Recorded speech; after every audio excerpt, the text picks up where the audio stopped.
Mambo vipi? Nataka leo tupike samaki pamoja na ubwabwa, lakini kabla ya kupika nataka nikamfanyie plank mama muuza samaki. Nimuulize namna ya kupika, yani sijui kitu chochote kuhusiana na kupika, yani ndo naanza kujitegemea. Nione atakavyonijibu. Namfanyia plank, yani namshuti bila yeye kujua. Nimeona mdada yule kule, ngoja nikamfanyie plank. Kibonge. Huyu hapa nataka nimtongoze. Dada. Mambo. Sasa sikia, sio kwa ubaya bana. Nilitaka kukupenda bana. Nilitaka kukupenda bana. Kwani unijui? Samaki tofauti na hizi. Kingine.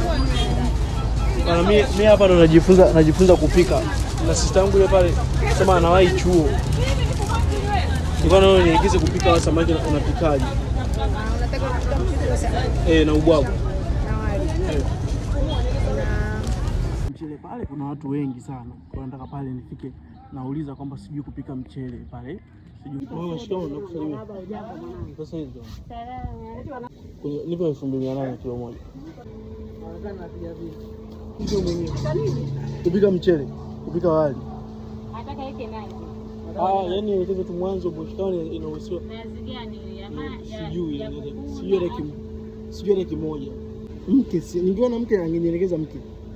Kupika hata siku moja. Hata siku moja. Ubwabwa wa aina yote au wali wa aina yoyote ule. Sasa nimegoogle YouTube hapo nimeona wanaweka nazi, nyama sijui. Sasa mimi sina nyama ila nazi naweza kununua.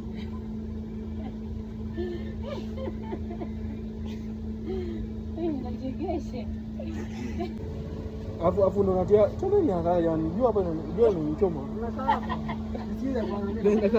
Pesa. Walimwengu hawana baya, wakanielekeza namna ya kupika ubwabwa pamoja na mchele, lakini wadada wa sasa hivi mnacheka sana. Yaani mimi nimekutana naye njiani na kurekodi unaanza kucheka. Baadaye ni 4K.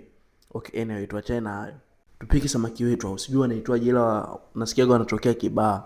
So unapika zako samaki kama unavyoona ni simple tu, kitunguu na ubwabwa huo hapo. A few moments later, open your mouth.